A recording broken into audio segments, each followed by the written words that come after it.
You there. What manner of toy is this? Oh, this is a toy of a self-perpetuating suit of armor empowered by the spirit of the King of Asgard, eh? Pretty awesome. So this ain't the end. I saw you again today. I had to turn my heart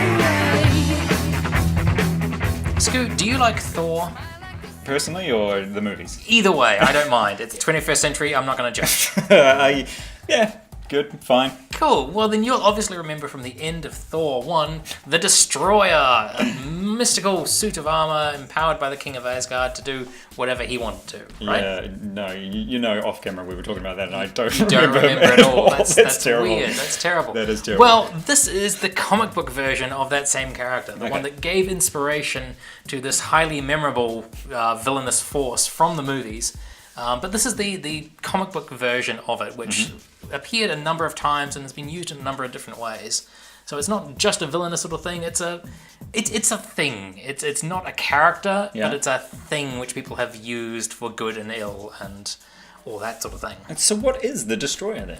Well, the Destroyer is basically a magic suit of armor. It was given its power by Odin, King of Asgard. Yeah.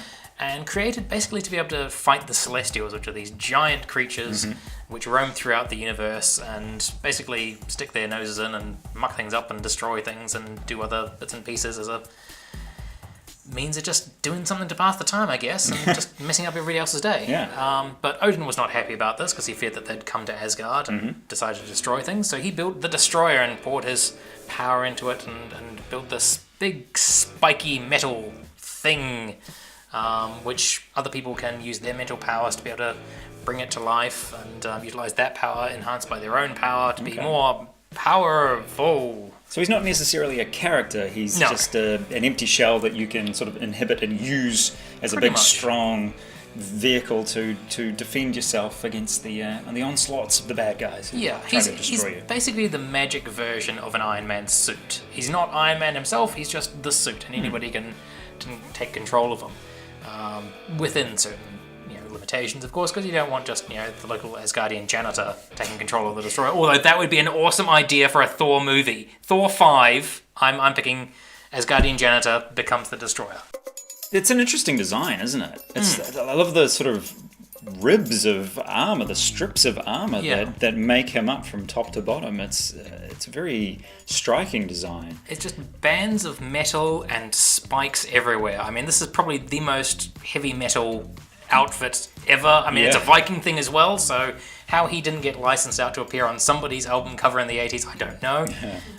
But he's big, he's menacing. This is a Marvel Select figure done by Diamond Select, so they have a larger scale than the Marvel Legends figures. For the most part, you can't really mix those two lines, except when it comes to the larger figures like this, because Marvel Legends is 6-inch, this is sort of 7-inch, but for an imposing giant figure like this anyway, it doesn't matter if he's a bit bigger, because it just makes him more imposing. Well, he's supposed to be bigger, right? Exactly. Like, how big would a person be standing next to him? It varies from appearance to appearance. So he could be huge, as big as a building? He could, if that's what the writer and artist want for that particular storyline. Okay. What kind of articulation does this toy have?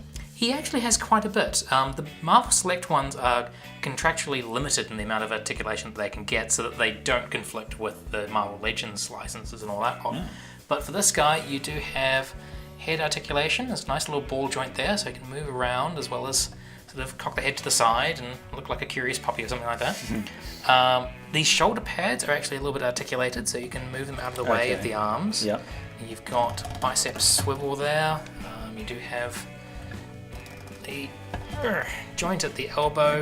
All the joints are very, very tight, so he's going to hold his pose quite nicely. And they're very well hidden, aren't they? Because there's so many lines all over them, you can't actually see where the joins are. It is very well integrated into it, so you don't really notice it too much. The hand can twist and flex a little bit. He does have a torso joint, plus a bit of a waist joint in there as well, I think. The legs have articulation there. And at the knee and also at the foot as well. Pretty much the biggest barrier to posing this guy is the number of spikes that your hand is going to get massacred by as you're trying to move him around.